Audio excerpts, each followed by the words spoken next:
Oh. Coucou à tous, coucou à toutes. Je ne sais pas si vous êtes là, si vous nous avez rejoints. Bon, écoutez, on est en direct, donc 10h48, un petit peu passé. Aujourd'hui, exceptionnellement, on fait un TD d'1h30 parce que les lois de Newton, j'estime que c'est un morceau important, que vous aurez forcément quelque chose donc à votre épreuve de physique-chimie du bac sur les lois de Newton. Ce qui fait donc... ça y est, j'en ai qui me rejoignent en route.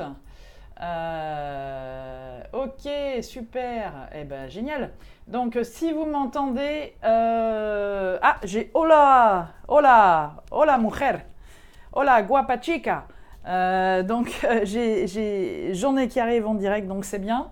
Vous m'entendez bien? Est-ce que vous me voyez bien? Vous m'entendez bien? Est-ce que tout est bon pour vous? Toujours pareil, dans le chat en bas, tac, tac, tac, vous tapez. J'ai donc un super, parfait. Il y en a qui, j'espère, ont bien eu le mail pour dire que j'avançais à 10h45 ce TD parce que je voulais vous faire une demi-heure un petit peu de plus gratos, hein, ça c'est normal, parce que vous êtes des fidèles, sur les lois de Newton. Et j'espère que vous avez pu télécharger ceci, donc en dessous, sur FitTD6, j'ai oublié de le marquer aujourd'hui, donc FitTD6 sur les lois de Newton.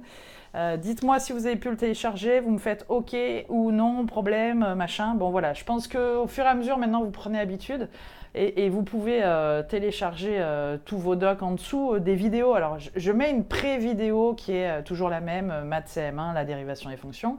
Et au fur et à mesure que le cours, qu'on fait les cours, je vous mets le replay derrière. Donc, maths CM1 disparaît pour mettre en place le replay. Est-ce que vous avez tous eu ça? Voilà. Alors, c'est que des exos du bac, et vous avez vu que ce soit en 2016, que ce soit en 2015, 2014, et puis même quand vous regardez les annales, dites-moi dans le chat si c'est bon pour avoir récupéré les exos. Voilà. Je vous mets que des exos du bac, et vous avez vu qu'en général, vous avez 4-5 points qui tombent assez régulièrement sur les lois de Newton. Sur les trajectoires, des calculs de vitesse, etc., des équations horaires de trajectoire. Donc ce qu'on va faire aujourd'hui, et on va attaquer tout de suite, on va le faire. Alors, je vous ai mis en premier le sujet de 2016 d'Amérique du Sud sur l'ascenseur à bateau. Vous l'avez eu ou pas? Vous l'avez regardé? Vous avez eu le temps? On ne sait pas. Bon, enfin bref. De toute façon, c'est pas bien grave. Au fur et à mesure, je recopie au tableau. Vous avez donc un bouton pour le sujet des exos, un autre bouton rouge. En général, le bleu, c'est les exercices. Le rouge, c'est la correction à télécharger. Donc, c'était sur l'ascenseur à bateau de Falkirk Wheel, donc la route Falkirk. Ça y est, je fais déjà tomber mes affaires. Hop, je reviens. Regardez pas la coiffure, j'ai transpiré ce matin, donc je boucle dans tous les sens, c'est pas grave, on est en direct, il n'y a pas de montage.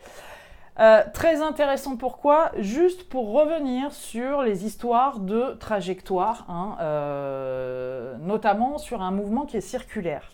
Donc, comme en cours, on s'est beaucoup appesanti sur que vous compreniez bien en fait les équations par rapport au vecteur position, au vecteur vitesse et au vecteur accélération.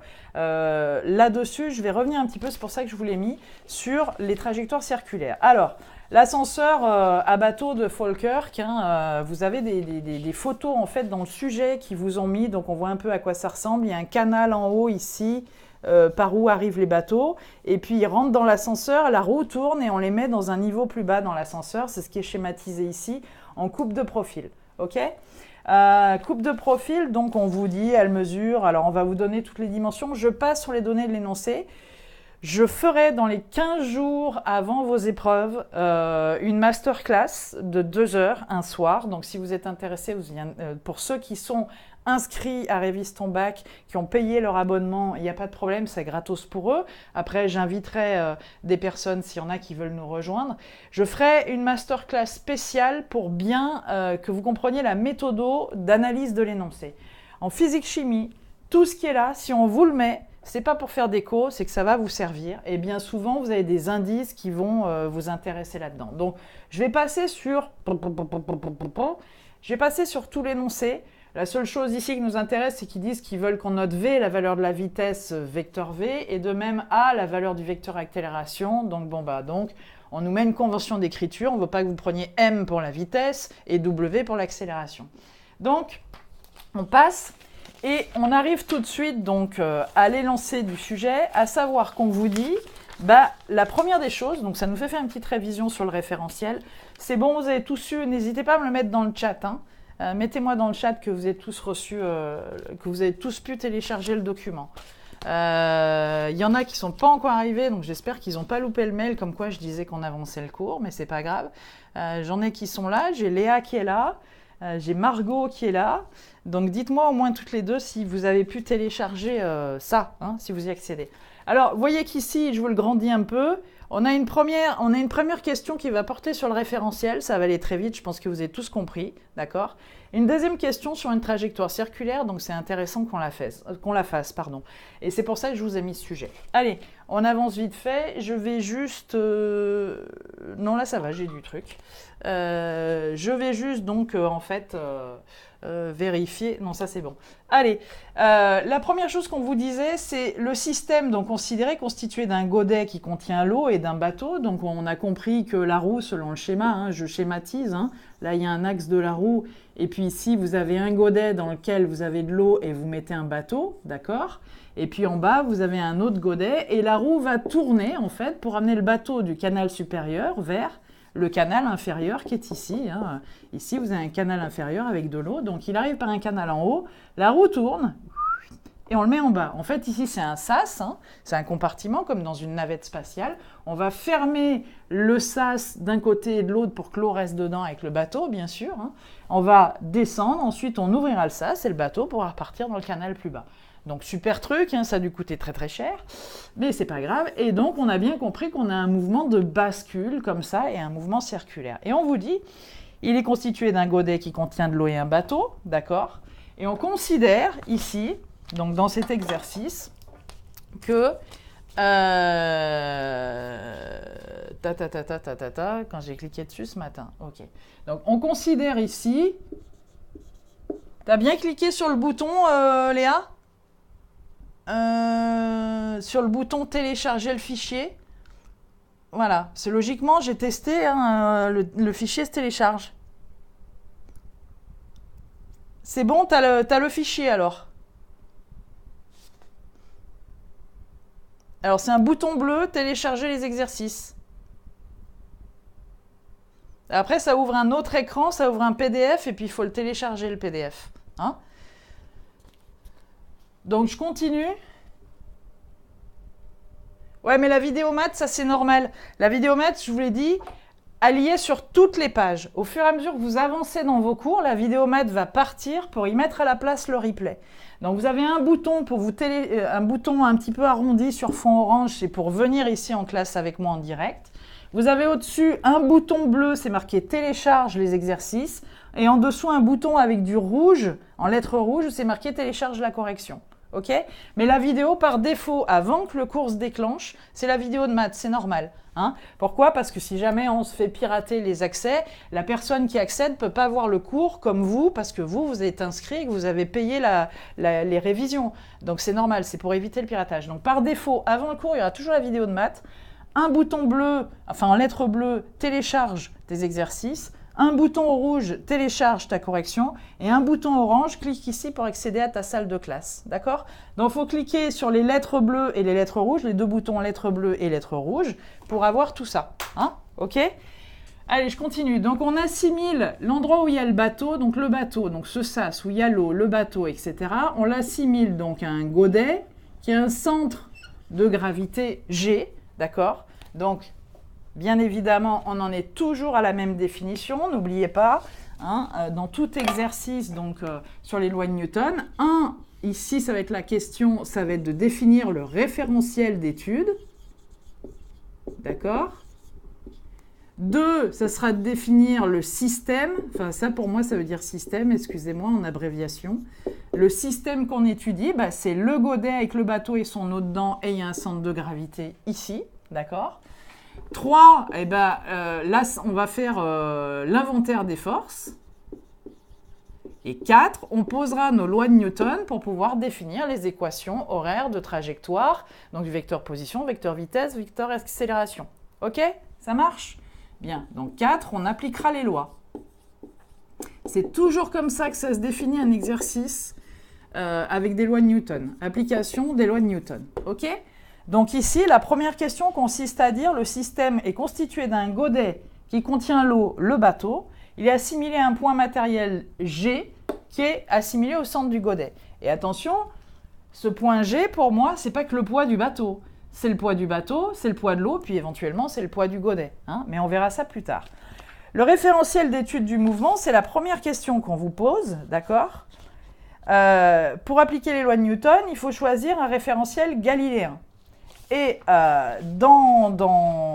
enfin, pour appliquer les lois de Newton, il faut toujours qu'on soit sur un référentiel galiléen, c'est-à-dire terrestre.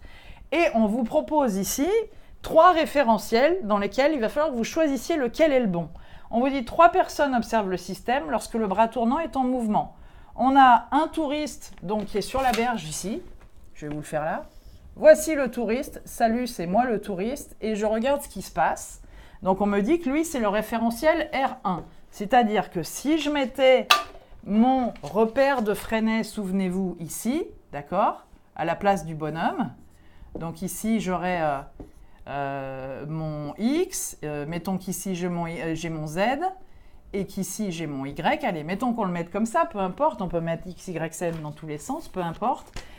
On peut mettre un référentiel de Freinet ici, donc un repère de Freinet au référentiel R1 du touriste. On vous dit R2, on va mettre ici un R2, ça serait un voyageur qui est dans le bateau. Donc ici, on aurait un bonhomme. Il est dans le bateau, c'est le référentiel R2 qu'on vous propose. Le référentiel R3, c'est un technicien qui est installé dans le godet opposé. Donc lui, le technicien, il est là. Coucou, c'est moi. Et lui, il est dans le godet opposé. Et on considère, est-ce qu'on met notre repère de Freinet à la place du touriste, à la place du technicien ou à la place du voyageur sur le bateau? Quel est celui qui va correspondre? D'accord? Pour réaliser une étude du mouvement du système et appliquer les lois de Newton, on vous dit, quel référentiel faut-il choisir parmi ceux proposés? Justifiez votre réponse. C'est très simple. Hein.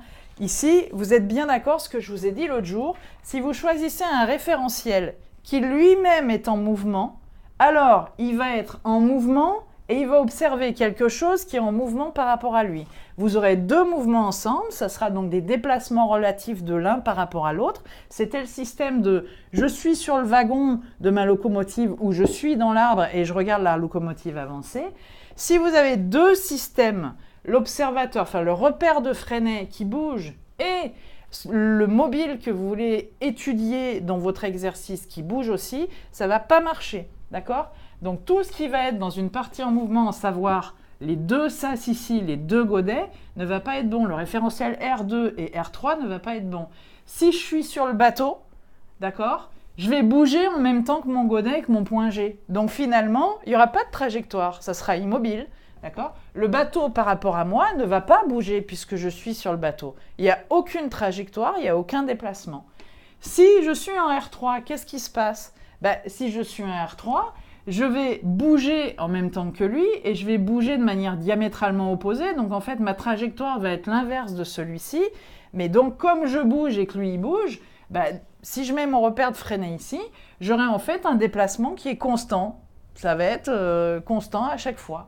Donc, ce n'est pas intéressant. La seule possibilité ici, le seul référentiel galiléen qu'on ait, c'est d'être, je vous l'ai dit l'autre fois, posé sur la Terre, immobile, fixe, vous ne bougez pas. Et là, si je mets mon repère de Freinet, je vais pouvoir observer non seulement le mouvement du point G ici, qui est l'objet de l'étude de cet exercice du bac, mais j'aurais pu aussi observer le déplacement, la trajectoire de ce technicien qui est dans l'autre godet. Je m'en fous puisque ça ne bouge pas. Donc, je peux étudier toute trajectoire qui va se passer maintenant ici. Je sais que ici, je suis immobile. Ce repère, il est vissé dans le tableau. À partir de là, il n'y a que lui, collé à la Terre, qui va me permettre de voir le mouvement qui se fait sur quelque chose qui est effectivement fixé aussi à la Terre, mais qui bouge. Voilà. Donc, la réponse ici, le seul référentiel galiléen que l'on ait, puisque lui il bouge, il n'est pas collé à la Terre, lui il bouge, il n'est pas collé à la Terre, c'est simplement R1, le touriste, qui est le référentiel terrestre, donc référentiel galiléen, qui va nous servir pour étudier ce mouvement. OK pour vous? C'est clair? Ça valait 0,5 points. Donc le référentiel R1, il peut convenir, il n'y a aucun souci. On est d'accord? Si c'est bon, on passe. S'il y a des questions, je reviens dessus. Allez, ça marche. Bien. Donc maintenant, On va aller un peu plus finement dans l'analyse. Donc, vous avez bien compris ces 4 étapes. Hein. D'abord, on définit un référentiel. Avec les accents Pascal, ça serait mieux, référentiel. Ensuite, on définit le système. C'est mon godet qui contient de l'eau, un bateau et le centre de ce godet, je mets un point G. Je modélise donc ce point comme étant le point dont on va étudier la trajectoire, le centre du godet. Ça, c'est mon système. On fera l'inventaire, j'en oublié la moitié ce matin, l'inventaire des forces qui s'appliquent sur système. Et quand on aura fait l'inventaire des forces qui s'appliquent sur système, on pourra appliquer les 3 lois de Newton. Retenez bien cette chrono qui est toujours obligatoire dans tout exercice de Newton. Allez, je vais aller vite sur celui-là parce que ce qui m'intéresse surtout dans celui-là, c'est l'histoire ici. Donc, on vous met en deux le système d'enregistrement du mouvement. Alors, je zoome un peu. En fait, qu'est-ce qu'on a fait? Le point G du godet, on l'a photographié à différentes périodes pour voir où il se situait. On a fait une chronophotographie, comme on a vu au premier cours de physique, souvenez-vous pour ceux qui y étaient. On a fait une chronophotographie, le godet était là au temps 12, au temps 0, au temps 1, au temps 2, au temps 3, 4, 5, 6, 7, 8. Le mouvement se fait dans ce sens, en fait, ici. D'accord? Donc, je reprends un petit peu ce qu'il y a de marqué, c'est-à-dire qu'on a une trajectoire comme ceci, et puis ils ont pris différents temps. Donc, ils sont partis de G1, donc ça, c'est pris au temps T1, bien sûr. Et ensuite, il y a G2 au temps T2, G3 au temps T3, etc., etc. On vous dit simplement donc la durée entre 2 photos successives. Ici, le delta T dans l'énoncé, on vous dit que c'est 30 secondes. Heureusement, parce que si le truc il va hyper vite, je ne vous dis pas le bateau et les gens qui sont dedans, ils vont être malades. Donc, ce qui se passe ici, c'est que toutes les 30 secondes, il photographie la position du centre du godet. Il vous donne une échelle, donc très important, toujours noter, s'il y a une échelle, on vous dit que 1 cm sur le schéma, donc sur le dessin, sur le schéma, ça vaut 2 mètres dans la réalité. Donc on vous donne l'échelle. Donc dès que vous mesurez 1 cm sur votre dessin, ça fera 2 mètres dans la réalité. L'accélération, on vous dit que 1 cm sur le schéma, donc ça c'est pour la distance D. L'accélération, ils vous la donnent, ils sont sympas, ils vous donnent une valeur numérique. Ils vous disent que 1 cm sur le dessin, c'est égal à 8-10-4 mètres secondes carrés. Donc 0,00008 mètres par seconde carrée. D'accord? Donc on vous donne ici la valeur carrément dans l'énoncé de l'accélération. Et la durée entre 2 photos. Voilà. On a donc bien un mouvement qui se fait dans ce sens. On voit bien qu'on avance comme ceci. Et puis, donc, position du centre de gravité. Voilà. Alors, qu'est-ce qu'ils veulent? La superposition et position du centre de gravité. 2,1. On passe à 2,1. Alors, à 2,1 ici, il vous donne des variations donc, de vitesse en fonction du temps. Ensuite, les 3 graphiques A, B, C ci-dessous représentent 3 évolutions temporelles possibles de la valeur de la vitesse G. On vous dit, voilà, soit la vitesse de ceci, elle se montre, la vitesse est là, le temps est là, soit la vitesse de ceci, donc en fait, exprimée en ordonnée en fonction du temps. Est-ce que la vitesse de ce mouvement, de cette trajectoire, peut se schématiser comme ceci en fonction du temps? Est-ce qu'elle peut se schématiser comme ceci en fonction du temps? Est-ce qu'elle peut se schématiser comme ceci en fonction du temps? Vous avez le choix entre 3 représentations temporelles de la vitesse, de l'évolution de la vitesse de ce point G au cours du temps. Et il va falloir donc que vous puissiez justifier ici, identifier lequel des 3 correspond à l'ascension du bateau. Un argument quantitatif est attendu. Donc, on va faire ça ensemble. Alors, comment on fait par rapport à ça? La première des indications, qu'est-ce qu'on vous donne dans l'énoncé? Recherche de l'indice. Dans l'énoncé, on vous donne la distance, on vous donne l'intervalle de temps, on vous donne une échelle de distance et on vous donne une échelle d'accélération. Si on vous donne une échelle d'accélération, d'accord? Si on vous donne une échelle d'accélération, il y a peut-être une indication à avoir là-dessus. Alors, comment on va faire? Première chose, sur cette chronophotographie, on sait que la distance entre deux positions successives, la première chose qu'on va regarder, c'est est-ce que, entre chaque point ici, G1, G2, G3, G4, ok, est-ce que la distance qu'on a entre les deux, alors on ne va pas mesurer, on ne peut pas l'arc de cercle, mais on va simplement faire ça. La première chose qu'il faut regarder, c'est est-ce que entre G1 et G2, entre G2 et G3, entre G3 et G4, n'oubliez pas ici que j'ai mon référentiel, mon repère de Freinet, hein, qui est dans le centre de ma trajectoire, G. Enfin non, ici, voilà. On va faire Z, Y, voilà. Est-ce que G1, G2, G2, G3, G3, G4 mesuré avec votre double décimètre est égal? Si on mesure avec le double décimètre, on constate qu'à chaque fois, la distance elle est égale entre tous les points.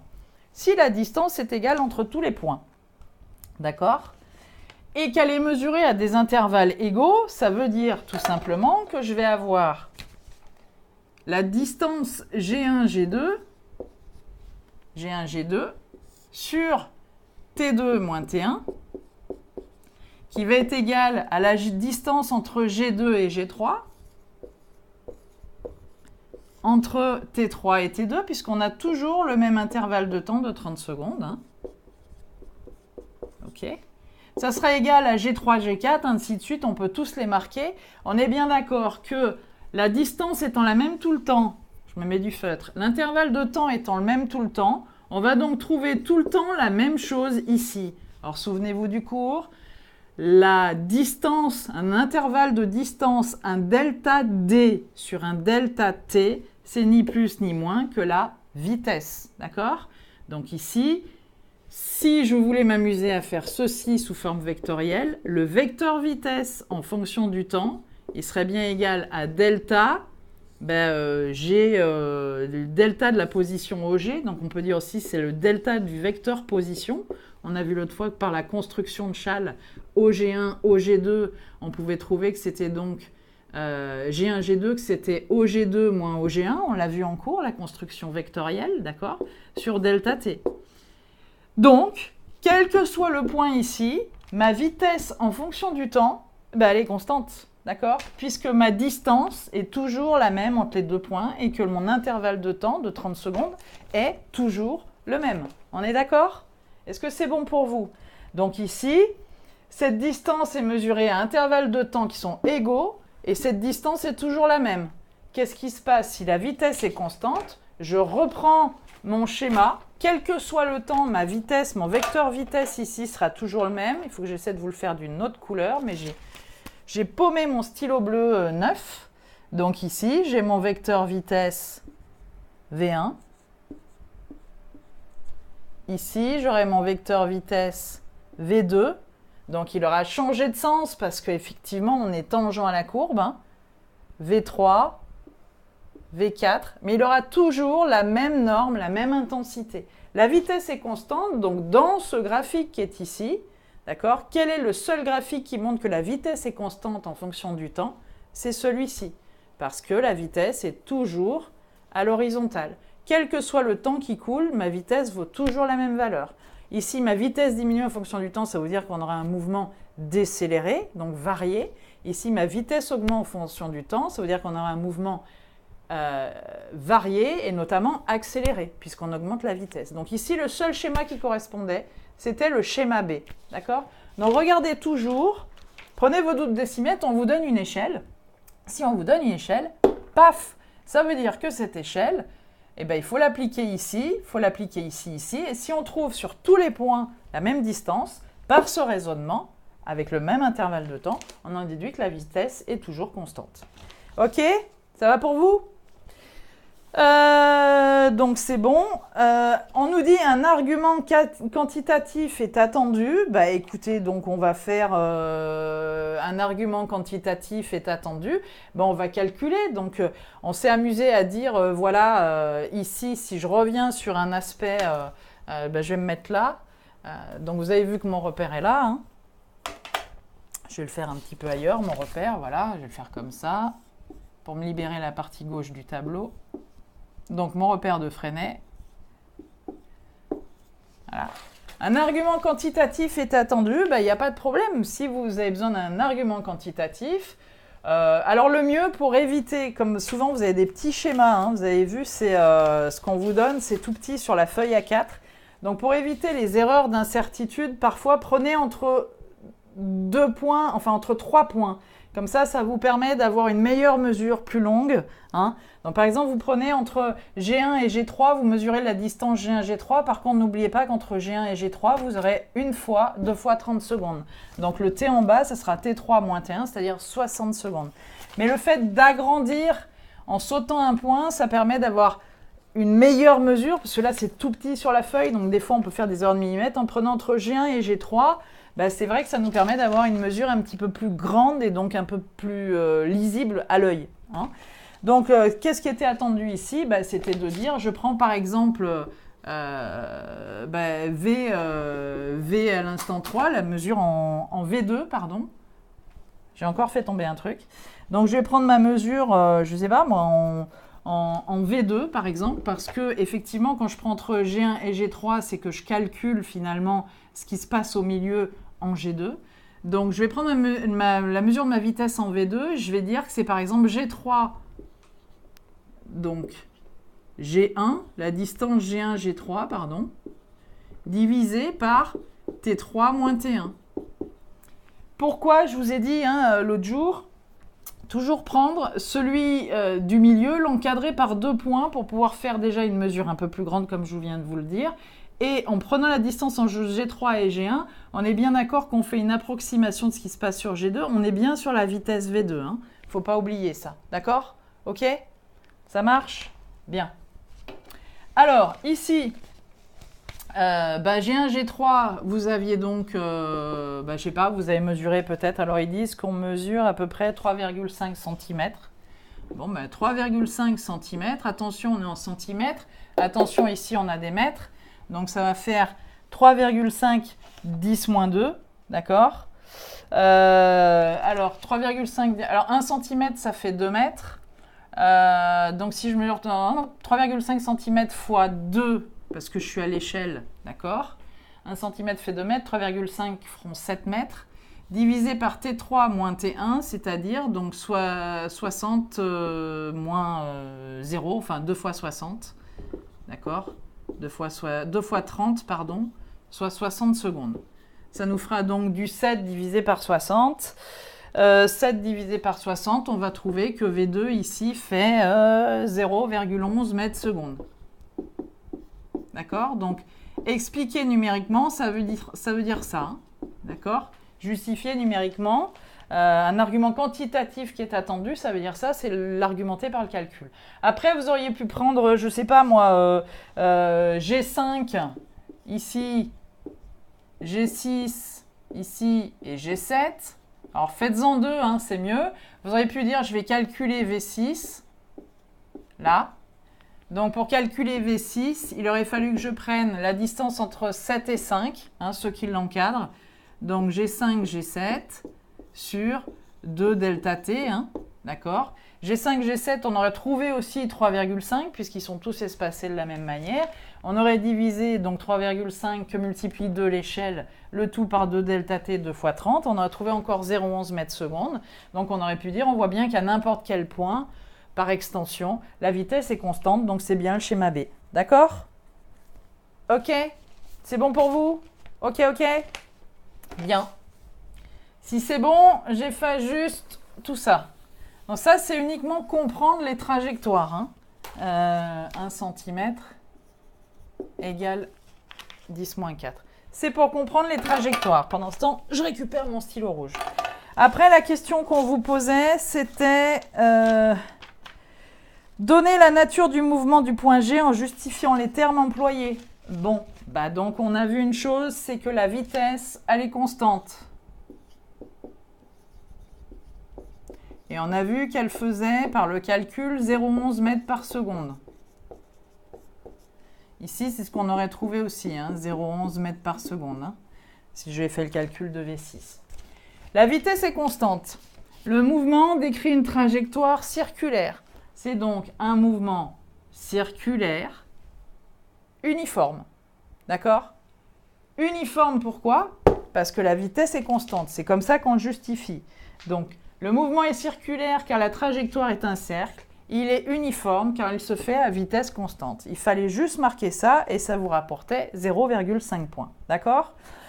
Enfin, on vous disait, autre énoncé, citez au moins un adjectif pour qualifier l'accélération du système. D'accord? Alors effectivement, on va dire qu'il y avait une accélération. Donc là, je vais reprendre le schéma en un peu plus grand. Bah oui, parce que ce qu'on n'a pas eu le temps de voir en cours l'autre fois, c'est que dans un mouvement circulaire, d'accord, il y a toujours une accélération qui existe, malheureusement.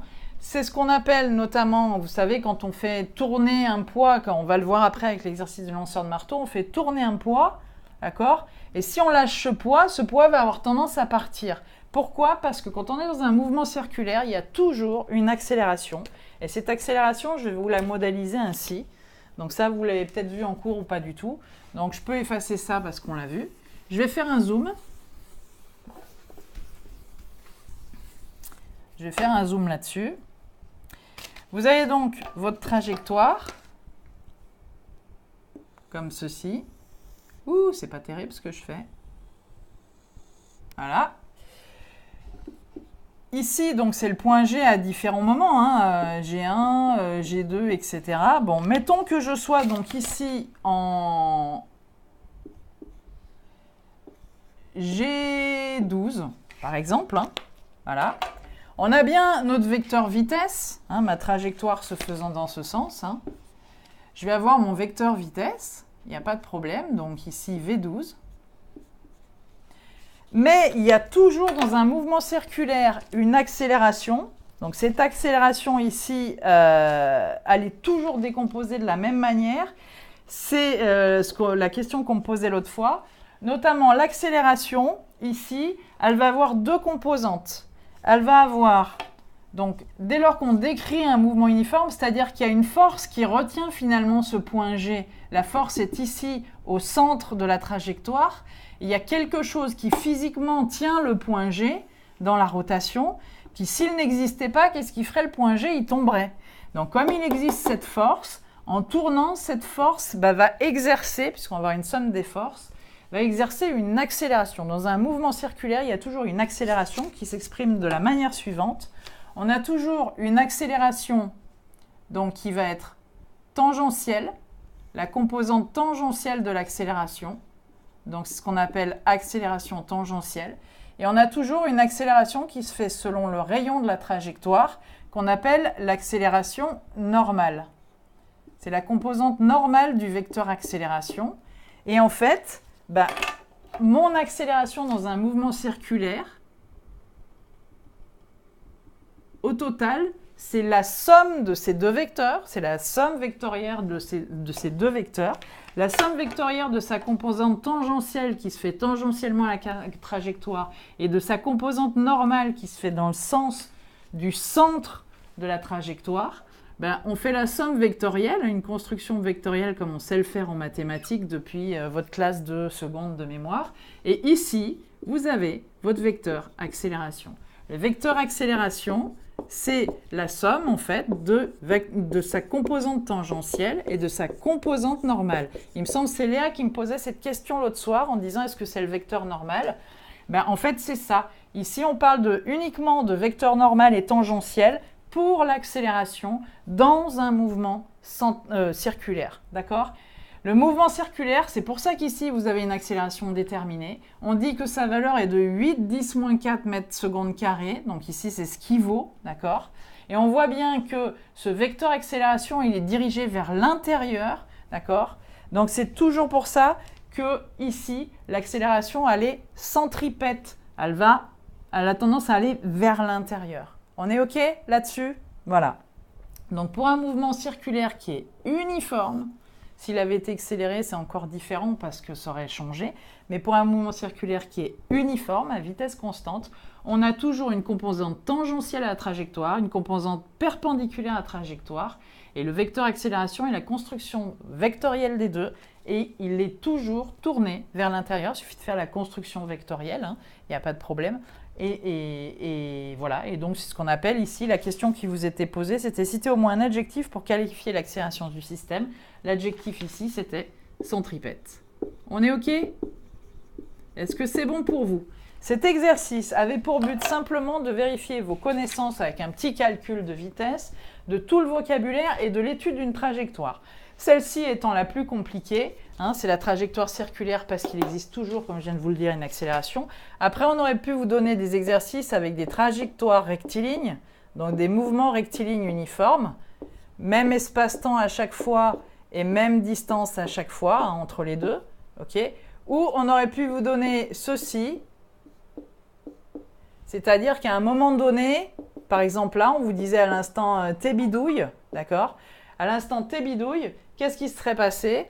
On aurait vu un espacement régulier, puis là on aurait vu que le point G se rapprochait, c'est-à-dire que dans l'espace d'un delta T toujours le même, on avait une distance qui se raccourcissait. Bah là, on avait notamment un mouvement qui se ralentissait, donc il y avait une accélération, mais qui allait être certainement négative en valeur absolue, ou on aurait pu avoir un mouvement uniforme simplement à étudier tout le temps, on aurait été dans le même cas que là, donc on aurait pris G1, G2, G3, G4, on aurait calculé la vitesse de la même manière, notre X était une constante, ou on aurait pu avoir des points de plus en plus espacés, ou de plus en plus rapprochés, selon qu'on décélère ou qu'on accélère. Dans tous les cas, dès que vous voyez la distance qui change entre les différents points G, alors si la distance n'est plus jamais la même, vous n'êtes plus dans un mouvement uniforme à vitesse constante, vous êtes dans un mouvement où la vitesse varie en fonction du temps, d'accord? Donc soit la droite est comme ça, soit elle est comme ça, selon qu'on freine, elle est comme ça, selon qu'on accélère, elle est comme ça. Et donc vous aurez une accélération qui va apparaître. Ok? Ça va? Terminé pour ce premier exo. Quelle heure est-il? 11h26, donc dans les 3 quarts d'heure qui nous restent, un petit peu plus, hein, on va faire 50 minutes. Dans les 50 minutes qui nous restent, on va faire 2 exos. Un sur un mouvement dans un champ de pesanteur, l'autre sur un mouvement dans un champ électrique. Le champ électrique, c'est exactement pareil que le champ de pesanteur, si ce n'est que dans le champ électrique, on va négliger le poids de l'électron. Un électron, ça pèse pas lourd du tout, contrairement à moi, d'accord? C'était de l'humour, mais c'est vrai. Donc, l'électron ne pèse rien. Par contre, ce qui va agir, on verra, c'est la force du champ électrique. Voilà. Mais sinon, c'est toujours les mêmes choses et vous allez voir comment ça se passe. Donc, on passe au deuxième exo du lanceur de marteau. Donc, je crois que ça, c'était tombé en Polynésie il y a 4 ou 5 ans, le lanceur de marteau. Alors, notre petit lanceur de martouille, le voici. Il est là, il lance son marteau. Donc, originaire d'anciennes pratiques celtes, bon, tout ça, on s'en fout. Dans les parties 1 et 2, on étudie le lancer de marteau. Puis la partie 3, le taux de créatinine, donc on était sur de la chimie. Ici, c'est un exo sur 10 points. Et la partie du lancer de marteau et compagnie, bah, à mon avis, valait au moins la moitié des points que je regarde. Oh, ça valait au moins la moitié des points, ce truc-là. C'est pas marqué, mon barème. Bon, mais c'est pas grave. Ok? Donc, on en revient un petit peu. Étude du mouvement du boulet avant le lâcher de l'athlète. Pour simplifier l'étude, on suppose que l'athlète tourne sur lui-même, enfin sur elle-même, c'était une femme.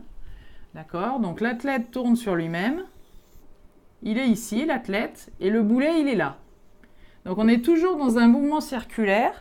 Je vais aller très vite puisque ça, on vient de le voir. Je vais passer après au moment où l'athlète lâche le marteau, c'est-à-dire que le marteau, il s'envole et qu'il va tomber quelque part. Donc là, on sera dans l'étude d'un mouvement dans un champ de pesanteur. Le marteau se balade dans l'air, il est soumis à sa force poids, et c'est ça qu'on va étudier.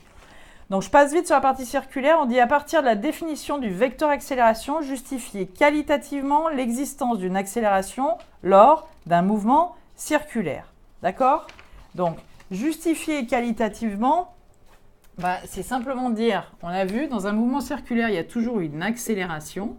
On a vu dans le cours que l'accélération, c'est la différence des vitesses sur la différence de temps entre chaque chronophotographie de mon poids ici, G1, après il va être ici en G2 et ainsi de suite, hein, peu importe. Donc entre chaque position, j'aurai un delta T ici qu'on va mesurer. Hein. Donc ça, c'est la définition de l'accélération. Et qu'est-ce qui se passe? pourquoi il existe une accélération dans un mouvement circulaire? Tout simplement parce que la vitesse, elle n'a jamais la même direction. Elle peut avoir la même norme, d'accord, la même grandeur en chiffres ou même en longueur de vecteur, ma vitesse. Ok, mettons qu'ici, ça soit toujours la même vitesse, hein, que V1 est égal à V2 vectoriellement et donc en norme, en valeur numérique. Mais on voit bien que V1, ici, est porté dans cette direction, ici, elle est portée dans cette direction, ici, elle est portée dans cette direction. Donc le vecteur V, il varie tout le temps, ne serait-ce que d'un point de vue de ses coordonnées dans un référentiel, dans un repère de Freinet. D'un point de vue de ses coordonnées, le vecteur V1 n'aura pas les mêmes coordonnées ici que le vecteur V2. Et pourquoi ils n'ont pas les mêmes coordonnées? Parce qu'il y a cette accélération centripète qui vient à chaque fois rabattre le vecteur au fur et à mesure dans la trajectoire. S'il n'y avait pas l'accélération, ça ne pourrait pas marcher mécaniquement, ça veut dire que le poids serait immobile. Donc on voit bien que l'accélération centripète fait quoi? Elle ramène le vecteur vitesse qui a tendance à vouloir aller là-bas, 30 secondes après, elle l'a ramené ici, puis 30 secondes après, elle le ramènera encore là. Donc tous les vecteurs n'ont pas les mêmes coordonnées dans le repère de Freinet. C'est pour ça que ici, ce dv sur dt, d'accord, comme v varie par rapport au temps, donc on en déduit qu'il y a une accélération bien qui existe, qui est toujours la même, par contre elle est constante, parce que v n'est pas en fonction d'un temps au carré, d'accord, il est en fonction du temps. En fonction du temps, les coordonnées des vecteurs vitesse changent. Et donc, quand on dérive par rapport au temps, on va trouver quelque chose, fonction de t, dérivé une fois, ça sera une constante, l'accélération sera constante, mais elle est là, parce qu'elle nous rabat le vecteur vitesse à chaque fois. Ok? Donc, il demandait de le prouver, vous verrez dans la correction, il suffit simplement de regarder, mais si vous avez compris ça, c'est essentiel. Donc ici, ce qu'il fallait comprendre, c'est qu'il fallait, l'énoncé nous disait, donc, à partir de la définition du vecteur accélération, justifier qualitativement et pas quantitativement, d'accord, l'existence d'une accélération lors d'un mouvement circulaire, donc il n'y avait pas besoin de le faire par le chiffre. Donc le vecteur change tout le temps, ce qui veut dire ici que comme ça change tout le temps, c'est jamais égal à un vecteur nul, hein, on est d'accord, hein, il y a un mouvement et la vitesse, à chaque fois, elle change de direction. Ensuite, on disait, donc, à cause de ça, comme la vitesse varie, que sa direction change, c'est qu'il y a bien quelque chose qui la tire quelque part, qui la dévie, et c'est ce vecteur accélération. Hein. On part de la définition du vecteur accélération. Ensuite, on nous demandait, en justifiant la réponse, choisir parmi les schémas ci-dessous celui qui correspond à un mouvement circulaire accéléré, puis celui qui correspond à un mouvement circulaire uniforme. Circulaire accéléré, l'accélération augmente, d'accord? Circulaire uniforme, l'accélération est une constante. J'ai dit une bêtise. Circulaire accéléré, la vitesse augmente. Circulaire uniforme, la vitesse est constante. On va y arriver, d'accord? Alors, vous aviez 3 schémas, si vous ne l'avez pas imprimé. Vous aviez 3 schémas ici, vous les voyez. Hop, je suis à l'envers. Donc ici, le premier, le deuxième, le troisième, le quatrième. D'accord? Dans le premier schéma, donc on vous marque ici qu'on a, quoi? On a le mouvement donc accéléré. Alors, je vais l'agrandir. Voilà. Je vais le faire en vert. Voilà, là j'ai mon athlète et là j'ai ma boule avec son point G. Ok? Dans le premier cas, donc on vous dit mouvement accéléré. Si on a un mouvement accéléré, on est d'accord, le décor tombe. Si on a un mouvement accéléré, on est d'accord que ici, ça varie. D'accord? Si on a un mouvement accéléré, ça veut dire que la différence de vecteur vitesse, la vitesse va varier. Donc, si la vitesse varie par rapport au temps, de manière accélérée, on accélère, on va plus vite, la vitesse va plus vite, ça va donc être positif. Hein. Mon vecteur accélération va être positif parce que mes vitesses augmentent de plus en plus vers le grand. Si c'était décéléré, c'est-à-dire que je freine, ça voudrait dire que ma différence de vitesse, celle d'après sera plus petite que celle d'avant. Donc ici, ça deviendrait sur un mouvement décéléré, il y a des accents partout, je crois, ouais, voilà, c'est ça, ma variation de vitesse deviendrait négative. Celle prise 30 secondes après de vitesse sera plus petite que celle prise 30 secondes avant. Là, celle d'après sera plus grande, puisque là, on est dans un mouvement accéléré. Ok. Ce mouvement accéléré, donc, veut dire quoi? Veut dire tout simplement que si ma trajectoire donc, se fait... Dans quel sens on l'a fait? Ah, mais ils l'ont pas marqué, la trajectoire. Bon, c'est pas grave, écoute, hein, voilà. Donc, si par exemple ma trajectoire se fait dans ce sens, mettons que je tourne dans ce sens, ok? Qu'est-ce qui va se passer? On a vu tout à l'heure, j'ai mon vecteur vitesse, pas de problème. Mais cette vitesse augmente. J'ai ma composante tangentielle de l'accélération, ici. On a dit que j'avais ma composante normale de l'accélération. Je fais la somme vectorielle des deux.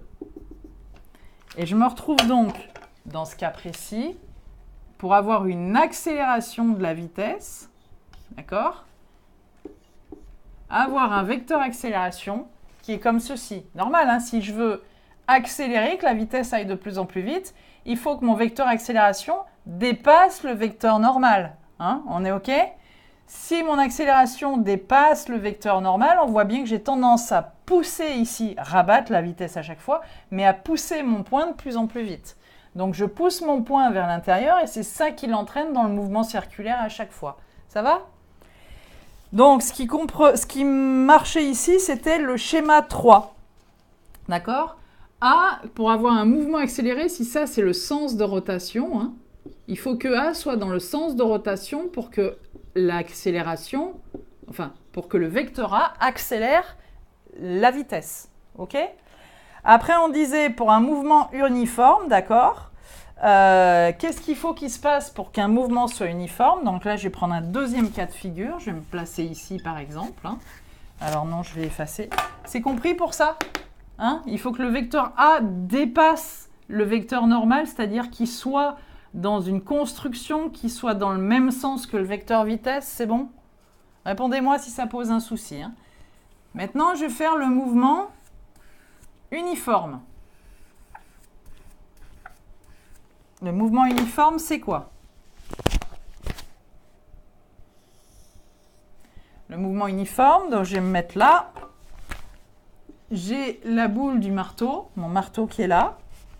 J'ai mon vecteur vitesse qui est là, d'accord?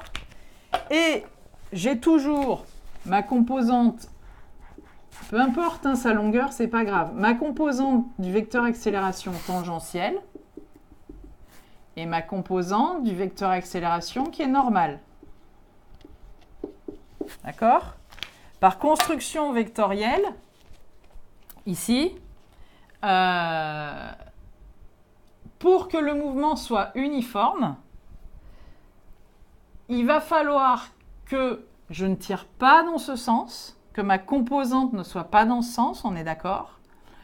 Et que je ne tire pas dans ce sens, parce que si je tire dans ce sens avec l'accélération, je vais ralentir la vitesse.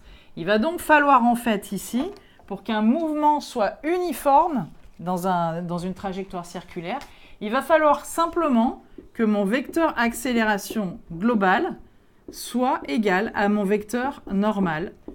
Et ça veut dire qu'ici, la composante tangentielle de mon accélération, elle est égale au vecteur nul. Pour qu'on ait un mouvement uniforme, il faut qu'il n'y ait pas de composante tangentielle à l'accélération, qu'elle soit égale à 0, et qu'on n'ait que la composante normale. À ce moment-là, l'accélération va toujours être centripète à fond, et elle va maintenir la vitesse constante sur la trajectoire circulaire. Est-ce que c'est compris? Donc, vous voyez que l'accélération dans un mouvement circulaire, c'est une balance entre sa composante normale et sa composante tangentielle. Si on n'a que du tangentiel, on aura un mouvement hyper accéléré. Si on n'a plus de tangentiel que de la normale, on aura un mouvement uniforme. Et si on a plus de tangentiel que de normal, on aura un vecteur accéléré. Et si on a plus de normal que de tangentiel, on aura un vecteur, on aura un mouvement décéléré, enfin en fait varié dans tous les cas. Donc vous voyez que cette balance entre la composante normale et tangentielle va accélérer ou non le mouvement, va le décélérer ou non, ou va le rendre uniforme. Donc ici, mon vecteur accélération, dans ce cas-là, ça doit être la figure 1. Il doit être uniquement dans sa composante normale pour pouvoir maintenir à chaque fois une vitesse qui est constante. Ok ? Allez, je passe vite sur celui-là pour passer maintenant à l'étude de la trajectoire du poids dans le champ de pesanteur. Est-ce que c'est ok pour vous ces explications ? Hein ?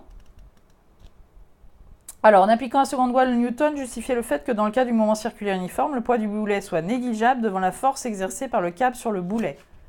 Ok, on va vite le faire. C'est bon pour vous? Répondez-moi. Hein? J'ai Shona qui n'est pas arrivée aujourd'hui, je ne sais pas pourquoi. Pourtant, tout le monde a eu le lien, tout le monde a pu se connecter comme il faut, là. Margot et Margot, oui. Bon, Margot, c'était bon. Léa, réponds-moi si tu as pu te connecter comme il faut. C'était bon aussi, puisque vous y êtes. Hein, donc, je pense que Shona... bon, pourtant, j'ai envoyé les mails. Vous avez tous bien reçu le lien, donc ça va. Ok. Alors, justifier simplement avec la seconde loi de Newton. Hein. La seconde loi de Newton, je vous la rappelle brièvement, c'est que la somme des forces extérieures à mon système est égale à la masse fois la masse donc, de l'objet étudié fois l'accélération. D'accord? Ok? Ça, c'est la seconde loi. Le principe d'inertie, lui, dit que la somme des forces est nulle. D'accord? C'est-à-dire qu'un solide est immobile si la somme des forces extérieures qui s'appliquent à lui est nulle. Donc, on est dans un référentiel. Ici, j'ai oublié de le préciser, l'athlète qui est sur le sol et qui balance son marteau, ici, hop, il est sur le sol, donc on est dans un référentiel terrestre. L'athlète ne bouge pas, il fait simplement des mouvements sur lui-même, mais bon, il est sur le sol, d'accord?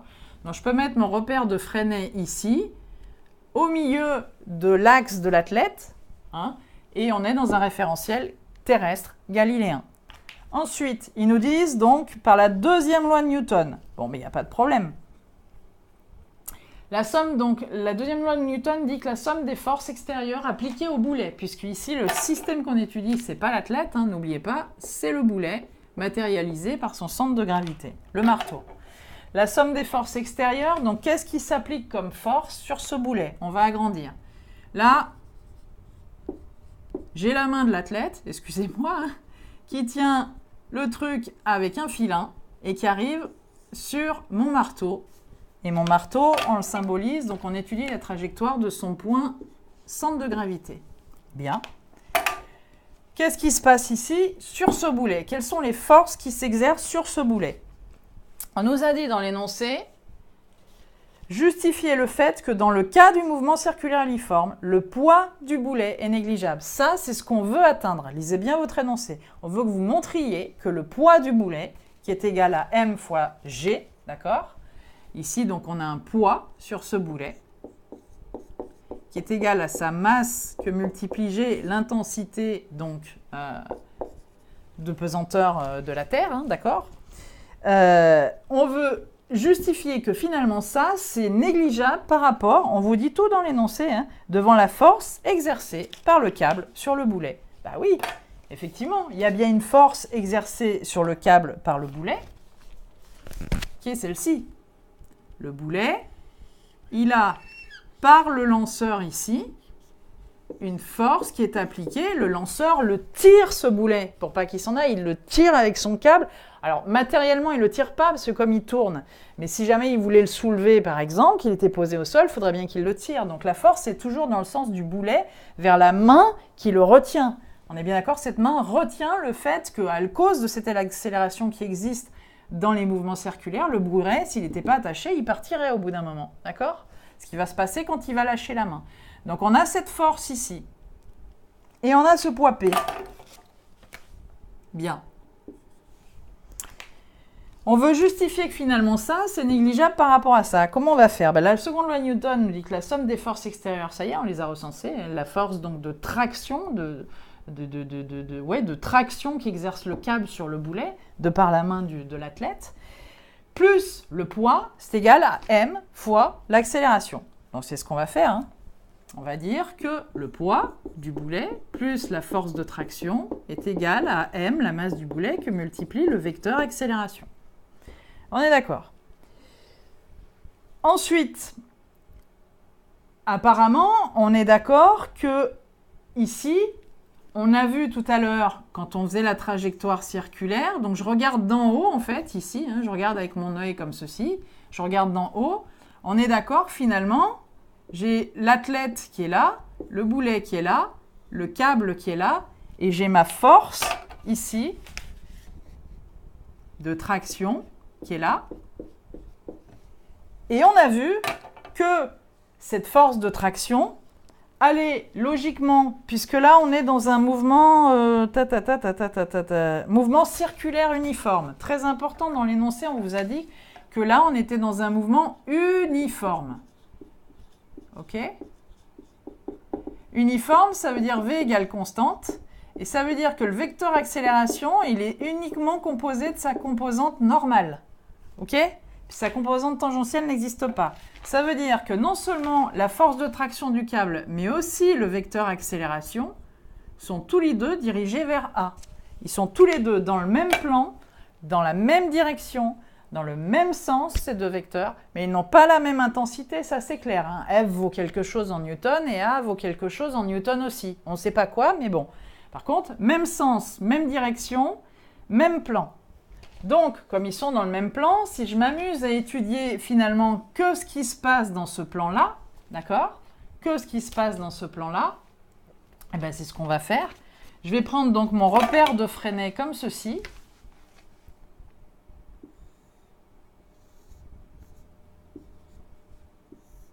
Voilà, je vais prendre mon repère de Freinet comme ceci, donc selon l'axe des X, selon l'axe des Z, selon l'axe des Y. Ben, selon l'axe des X, qu'est-ce que je remarque? Je remarque que donc j'ai F plus A, donc ici, si je projette tous mes vecteurs selon l'axe des X, d'accord? Qu'est-ce qui se passe quand je projette tous mes vecteurs selon l'axe des X? Ben, F, on le voit, il est là. A reste comme ça. Mais si je projette P sur l'axe des X, enfin j'aurais dû le faire horizontal. Si je projette P sur l'axe des X, qu'est-ce qui se passe? Ben, si je projette ce vecteur ici, il va s'annuler. D'accord? Il n'est pas dans ce sens-là. Par contre, si je rabats ce vecteur sur X, ben, finalement, sa longueur, je ne la vois plus. Si je regarde d'en haut, ici, si je regardais d'en haut comme là, P serait en dessous, mais selon ce plan, P est nul. P n'exerce aucune composante selon l'axe des X. Oui ou non? Ça va? Comme P, comment ça s'appelle? P dans sa projection sur l'axe des X n'existe plus. Il n'a pas de composante sur l'axe des X. On peut donc en déduire ici que finalement, P dans sa composante sur l'axe des X plus F dans sa composante sur l'axe des X est égal à m fois l'accélération dans sa composante sur le repère de Freinet que j'ai mis ici, hein, d'accord? Donc selon l'axe des X, ok? P selon l'axe des X, on a vu quand je projette ce vecteur, que je regarde d'en haut, P n'a aucune composante sur cet axe-là, il est là mon axe des X en fait, hein, ok? Verticalement, j'aurai l'axe des Z, et là, j'aurai l'axe des Y. Okay? Donc, selon l'axe des X, P, en fait, est derrière, rentre dans le tableau, n'a pas de composante. C'est un vecteur nul, selon l'axe des X. Donc, on en déduit finalement que la force de traction du boulet est bien simplement dépendante du vecteur accélération qui n'existe ici dans sa composante normale que selon l'axe des X aussi. D'accord? Donc, tout se projette sur un plan. L'accélération, la force de traction et le poids, j'ai fait l'inventaire de mes forces. Qu'est-ce qui se passe? Je les ai reliés avec la loi de Newton. Enfin, A n'est pas une force, hein, c'est relié avec la loi de Newton. Mes forces, c'est F et P. Mais si je projette tous mes vecteurs selon l'axe des X, c'est-à-dire l'axe du plan de la trajectoire, P s'annule. On est d'accord? Ça va? Vous avez compris ça? Et quand bien même on ne serait pas pile à l'horizontale, mais que, mettons qu'on prenne un axe des X ici, et qu'on projette P ici sur le câble, on verrait que P, ça serait un tout petit truc par rapport à F. Sa projection sur l'axe des X, s'il y avait un angle qui s'appliquait, on va le voir tout à l'heure, ça serait négligeable. Voilà comment on prouve que le poids ici, dans le plan de la trajectoire, qui est celui-ci, qui sort du tableau, où j'ai bien F, où j'ai bien l'accélération, mais où P, dans ce plan-là, n'a pas de composante. Elle a une composante nulle. Donc, la force de traction ne dépend que de l'accélération et de la masse du poids. OK? Voilà. Donc, justifier les faits dans le cas du mouvement circulaire uniforme, parce qu'on est dans un mouvement circulaire uniforme, et que donc, je vous l'ai dit tout à l'heure, dans un mouvement circulaire uniforme, la vitesse est constante, et l'accélération se résume simplement à sa composante normale, qui est ici. D'accord? AN. C'est bon pour vous? Allez, on passe. On va maintenant étudier la partie intéressante, c'est après le lâcher du marteau. Après le lâcher du marteau, qu'est-ce qui se passe? Ben, il se passe un truc très intéressant. Hop.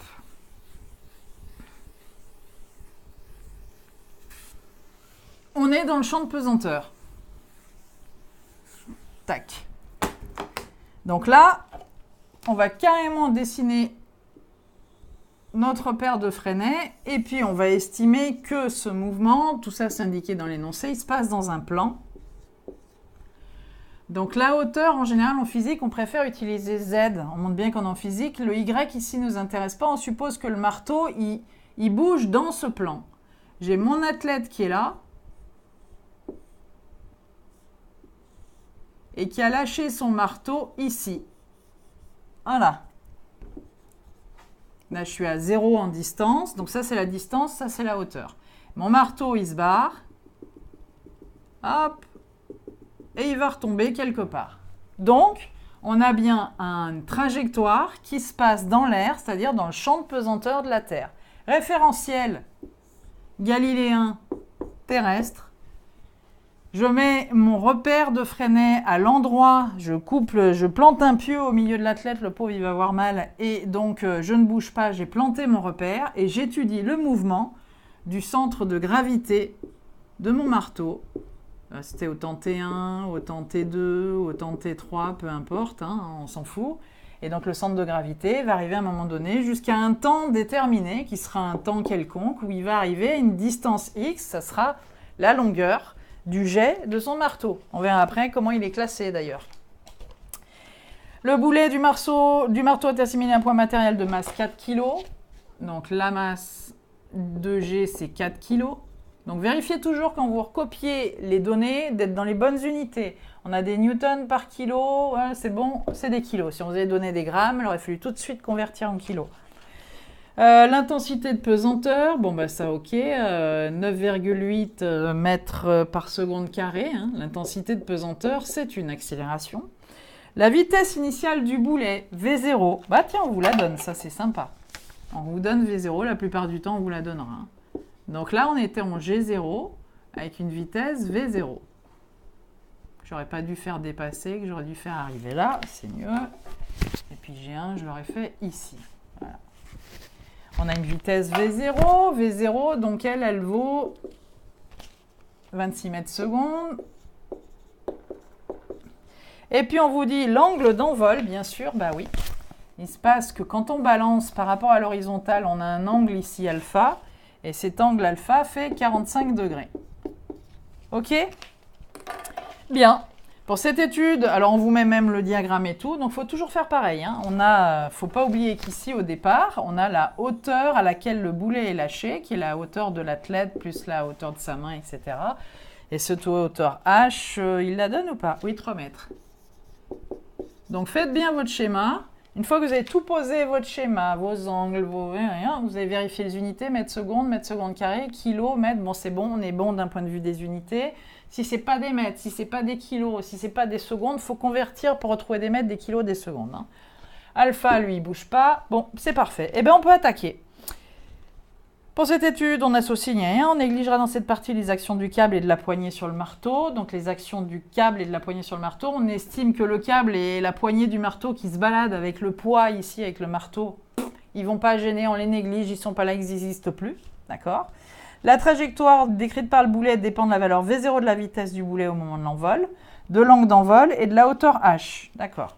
Les résultats, Et donc le sujet, c'était quoi au fait? Il y a bien un sujet. Il y a bien un sujet. Non, bah, je l'ai pas. Bon, bah, c'est pas grave. Alors, le sujet, qu'est-ce qu'il vous demandait? Il me manque une page, mais c'est pas grave. Alors, étude du mouvement du boulet. Donc, en fait, on va vous dire, ils veulent les équations donc horaires de cette trajectoire. Donc, on va avoir d'abord les vecteurs position, l'équation horaire, d'accord? Ensuite, on aura les équations de la vitesse et les équations de l'accélération. Alors, qu'est-ce qu'on fait? On commence toujours, en fait, par l'accélération. Qu'est-ce qu'on va faire? On va dire, on est dans un référentiel 1, terrestre, galiléen. 2, le système étudié, le marteau, matérialisé par un point G qui est son centre de gravité. 3, donc ça c'était le système étudié. 3, quelle est la somme des forces qui s'applique donc sur ce marteau? La somme des forces qui s'applique sur ce marteau ici, une fois que l'athlète a lâché le marteau, rien à part son poids. Tout le monde est bien d'accord. Il ne s'exerce rien d'autre que son poids. Pourquoi? Parce que l'athlète ne tire plus sur le câble, enfin ne retient plus le câble pour que le marteau tourne et prenne son accélération, sa vitesse. D'accord? Donc, comme il a tout lâché, le marteau, il est uniquement soumis à une vitesse d'origine et à son poids. Donc, la seule force qui s'exerce ici, c'est le poids P, qui est égal à la masse du marteau, que multiplie G, le vecteur G, de la constante d'intensité de pesanteur du champ d'attraction terrestre. OK? Il n'a que son poids P, tout le temps, tout le temps, tout le temps, tout le temps. Et il se passe rien d'autre. On va pouvoir donc écrire les équations horaires du mouvement. La première des choses, une fois qu'on a dit tout ça, on va pouvoir appliquer la deuxième loi de Newton. C'est celle-là la plus importante, je vous l'ai dit. La première, c'est en situation statique. La somme des forces extérieures est nulle, l'objet est immobile. La deuxième, quand l'objet bouge, ce qui est le cas ici, deuxième loi de Newton vous dit que la somme des forces extérieures qui s'appliquent sur mon boulet, sur mon marteau, est égale à m fois l'accélération. D'accord? Ça marche? Bien. Les sommes des forces extérieures, on a dit qu'une fois qu'on a lâché le marteau, qu'on ne le tire plus par le câble, qu'il n'y a plus la force F de tout à l'heure, il n'y a plus que son poids qui s'exerce. Donc la force extérieure, c'est le poids, et c'est m fois l'accélération. C'est la deuxième loi de Newton. Le poids, c'est m fois le vecteur G, c'est égal à m fois le vecteur accélération. Le poids du marteau étant le même des deux côtés, il s'élimine.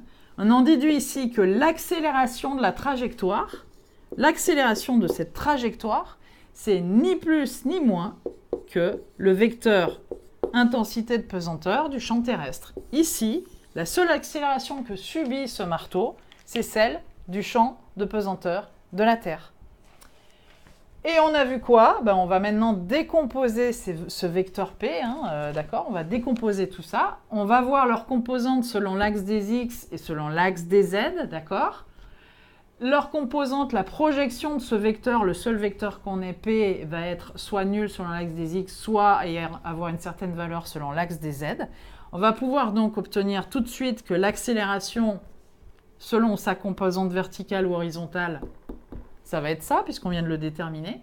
Si l'accélération est constante, on va dire que la vitesse, elle, si l'accélération est constante, elle va dépendre du temps, et que le vecteur position, ça serait une équation du second degré, elle dépendra du temps au carré. On va intégrer, on va aller chercher les primitives de cette constante. Ok, ça va?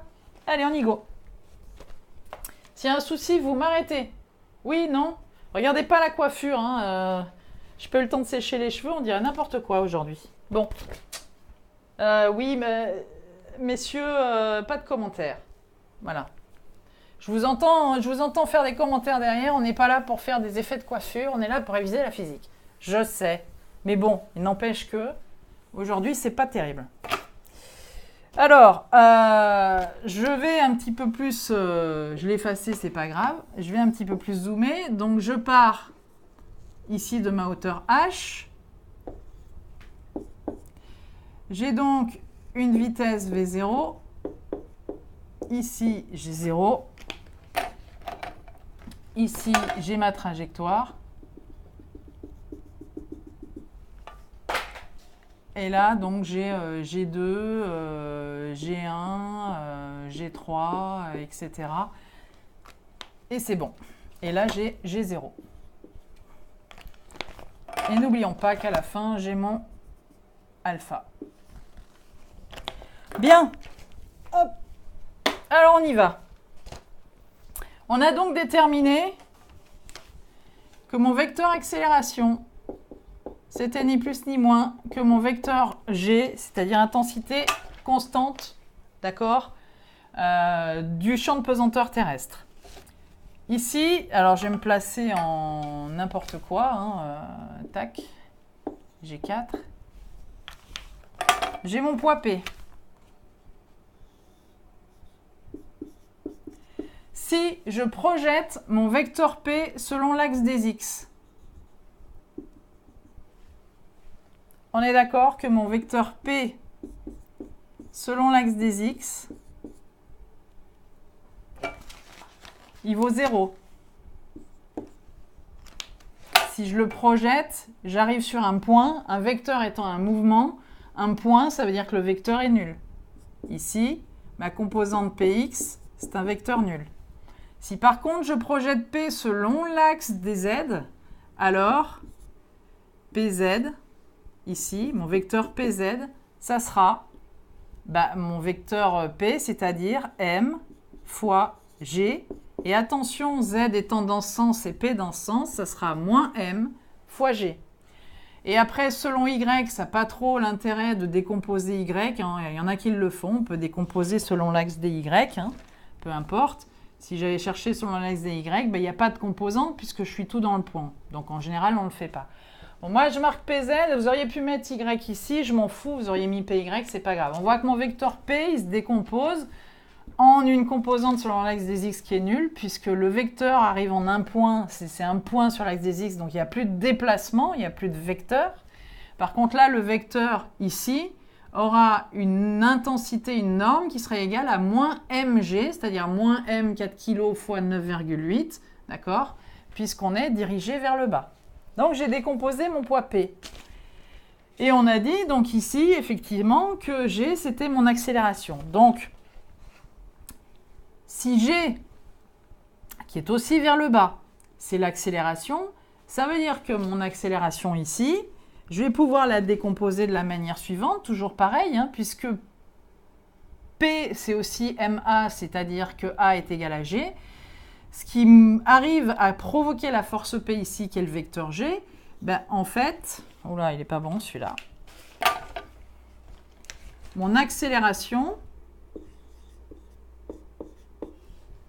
va se décomposer selon l'axe des X de la même manière. L'accélération, elle est dans le même sens que G, donc elle va tomber ici, mon vecteur accélération, elle va tomber en un point, il n'y a plus de mouvement, c'est nul, la projection est nulle selon l'axe des X. D'accord? Et selon l'axe des Z, moi j'ai marqué Z dans la correction, je crois qu'ils ont mis Y, d'accord? Ça serait égal à G, mais comme c'est orienté vers le bas, moins G. On est d'accord? Donc on commence par là. La deuxième loi de Newton nous a permis d'arriver à ça, d'accord? Là je vais plus le mettre en vecteur, ça va être plus simple. Hop. Et nous a permis d'aboutir au fait de dire que si l'accélération c'est l'intensité de pesanteur, moralité, mon accélération projetée sur l'axe des X, elle vaut 0. Par contre, sur l'axe des Z, elle vaut la valeur de l'intensité de pesanteur, mais en moins, bien sûr, parce que je vais vers le bas et que mon repère de Fresnel, lui, indique que le positif, c'est vers le haut. OK? Après, donc, qu'est-ce qu'on va faire? On va chercher à savoir, maintenant, pour la vitesse, on sait que la vitesse, enfin, que l'accélération, c'est la dérivée de la vitesse par rapport au temps.